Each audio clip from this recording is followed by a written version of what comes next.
अस्सलामुअलैकुम व्यूअर्स, आज मैं आपके लिए टी टाइम के लिए एक बहुत ही ज़बरदस्त रेसिपी लेकर आई हूँ।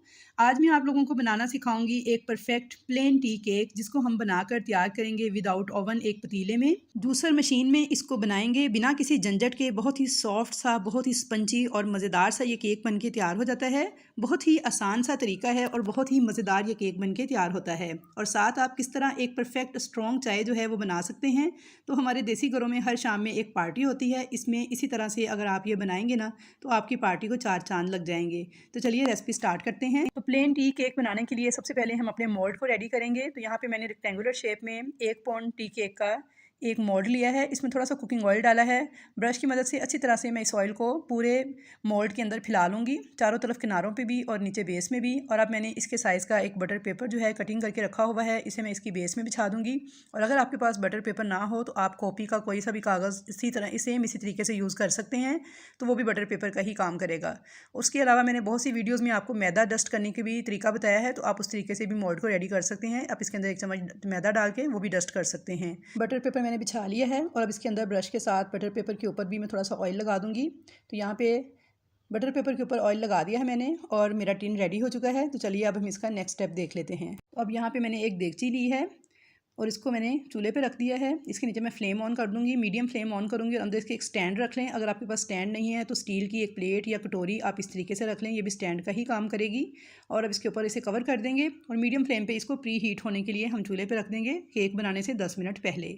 तो चलिए अब अगला स्टेप देखते हैं। अब यहाँ पे मैंने एक बाउल लिया है, उसके ऊपर एक छलनी रखूँगी और इसमें डालूँगी मैदा। 1 कप मैंने मैदा लिया है, इसको डाल दूंगी। और अब मैं इसमें डालूंगी बेकिंग पाउडर 1 टीस्पून। याद रहे कि आपने बेकिंग पाउडर इस्तेमाल करना है, बेकिंग सोडा इस्तेमाल नहीं करना, ये दोनों अलग अलग चीज़ें हैं। 1 टीस्पून मैंने इसमें बेकिंग पाउडर डाला है और साथ ही मैंने यहाँ पे लिया है ड्राई मिल्क। मैंने नेस्ले का साशे पैक यूज़ कर रही हूँ। 1 टेबल स्पून भर के हम डालेंगे, इससे बहुत ही ज़बरदस्त फ्लेवर आएगा हमारे केक का। तो इन तीनों चीज़ों को छान लेंगे। तो व्यूअर्स, अगर आपके पास खुशक दूध हो तो आप ऐड कर लीजिएगा, अगर ना हो तो इसे आप स्किप भी कर सकते हैं, इसके बगैर भी केक रेडी हो जाएगा, लेकिन इसको डालने से फ्लेवर अच्छा आता है। अब यहाँ पे मैं लूँगी एक जूसर का जग और इसके अंदर डालूंगी 2 अदद अंडे, जो कि नॉर्मल टेम्परेचर पर हों, फ्रिज के रखे हुए ठंडे अंडे आपने इस्तेमाल नहीं करने। साथ ही आधा कप रेगुलर चीनी जो किचन में यूज़ करते हैं वो डाल दूँगी, बिल्कुल भी पीस कर नहीं लेनी।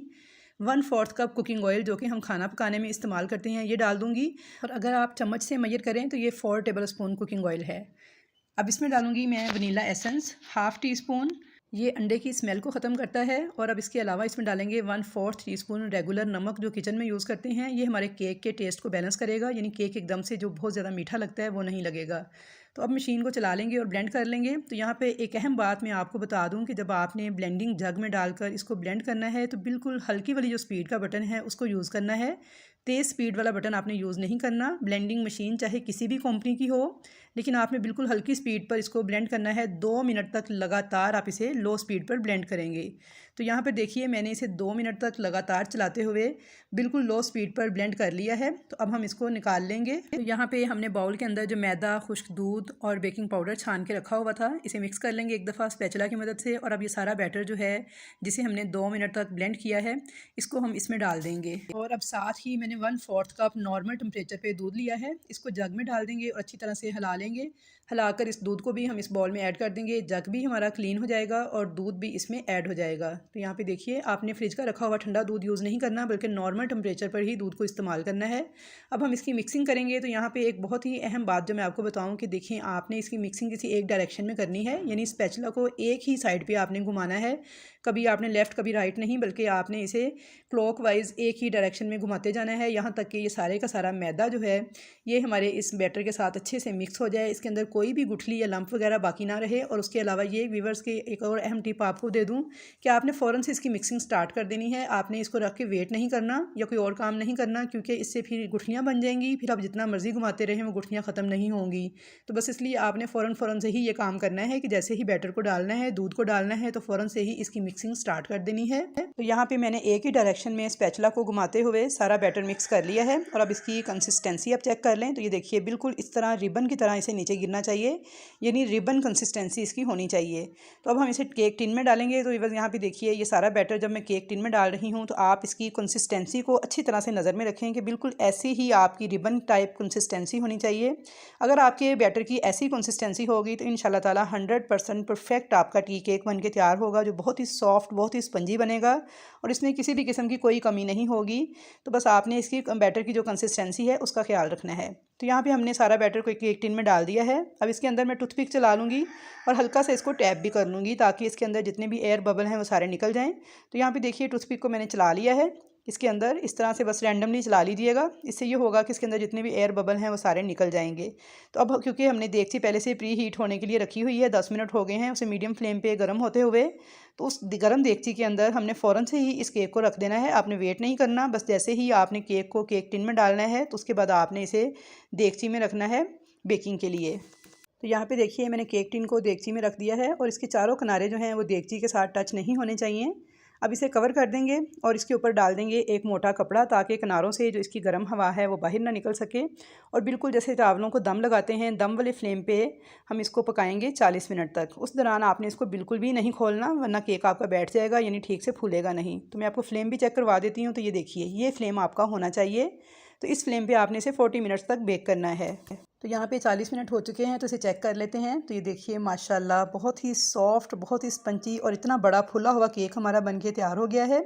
एक टूथपिक को इसके अंदर इंसर्ट करेंगे तो देखिए ये बिल्कुल ड्राई है, इसका मतलब है केक हमारा बिल्कुल परफेक्ट रेडी हो चुका है। अगर आपको टूथपिक के साथ कोई चीज़ चिपकी हुई महसूस हो तो आप इसे 5 से 10 मिनट मज़ीद बेक कर लीजिएगा। अब हम केक को देगची में से निकाल लेंगे और इसको ठंडा होने देंगे। यहाँ पे केक हमारा काफ़ी हद तक ठंडा हो चुका था। तो अब छुरी लेके इसके चारों तरफ इस तरह से इसके किनारों के साथ साथ चला देंगे ताकि इसके जो किनारे हैं वो फ्री हो जाएँ। और अब इसको इस तरह से उल्टा करके हाथ पे इस केक को निकाल लेंगे। देखिए कितने आराम से निकल के आ गया है। इसका बटर पेपर उतार देंगे पीछे से। तो देखिए माशाल्लाह से कितना बड़ा, कितना सॉफ्ट स्पंजी फूला हुआ केक हमारा बनके तैयार हुआ है। सिर्फ 2 अंडे और 1 कप मैदा हमने इस्तेमाल किया है और कलर देखें कितना शानदार लग रहा है कि जैसे हमने इसे ओवन में बेक किया हो। सिर्फ 2 अंडे हमने लिए थे और इतना बड़ा, इतना शानदार केक हमारा बनके तैयार हो गया है। आप इसको घर पे बहुत ही आसानी के साथ तैयार कर सकते हैं और इसकी कटिंग कर लेंगे। तो यहाँ पे आप देख सकते हैं कि कितना सॉफ्ट और कितना स्पंजी केक बनके हमारा तैयार हुआ है। ये देखिए मैं इसे बेंड कर रही हूँ और ये आसानी से बेंड हो रहा है। इतनी लचक है इस केक में, यानी इतना सॉफ्ट और इतना स्पंजी बनके तैयार हुआ है। अब मैं तोड़ के भी आपको दिखा देती हूँ कि आप देख सकते हैं कि इसका स्पंज अंदर से कितना जालीदार बनके तैयार हुआ है और सॉफ्ट देखें कितना है। तो व्यूअर्स बहुत ही टेस्टी, बहुत ही लो बजट रेसिपी है और बहुत ही आसानी से झटपट से जूसर मशीन में ये बनके तैयार हो जाती है। कोई झंझट नहीं है, कोई मुश्किल नहीं है।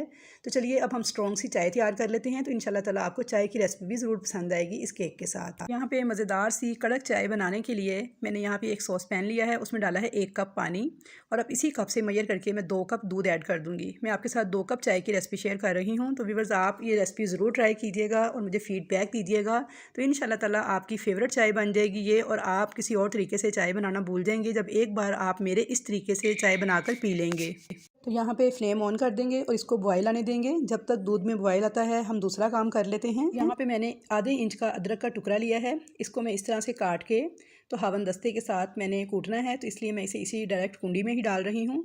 तो यहाँ पे देखिए 2 अदद मैंने सब्ज़ इलायचियाँ ली हैं और सिर्फ आधे इंच का मैंने अदरक का टुकड़ा लिया है। व्यूअर्स बहुत ज़्यादा अदरक यूज़ नहीं करना, सिर्फ आधे इंच का आपने एक टुकड़ा जो है इस तरह से काट के डालना है, साथ 2 सब्ज़ इलायचियाँ और इनको अच्छी तरह से कूट लेना है ताकि अदरक और इलायची का एक ज़बरदस्त किस्म का फ्लेवर जो है वो हमारी चाय में आ जाए।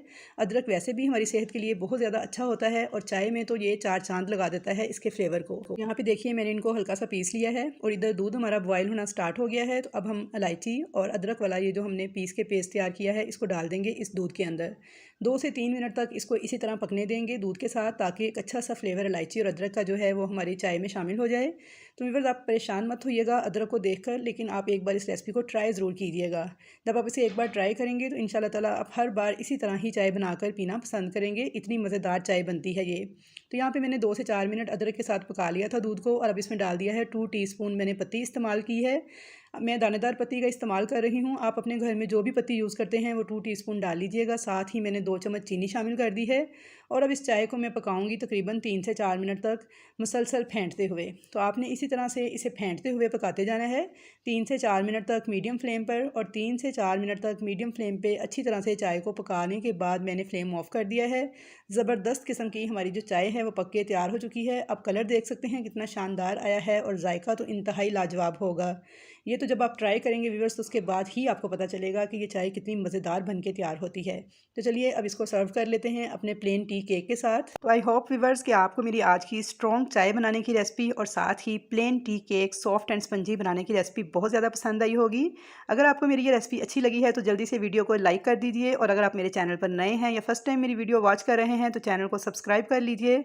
और इसके अलावा मेरा एक और कुकिंग चैनल है रज़िया का किचन के नाम से, तो प्लीज़ उसे भी सब्सक्राइब कर लें। और वहाँ पे आप अच्छी अच्छी रूटीन में पकने वाली डिशेज़ जो हैं बहुत ही मज़ेदार और आसान तरीके से पकाना सिखाती हूँ, तो उसे भी ज़रूर विज़िट कीजिएगा।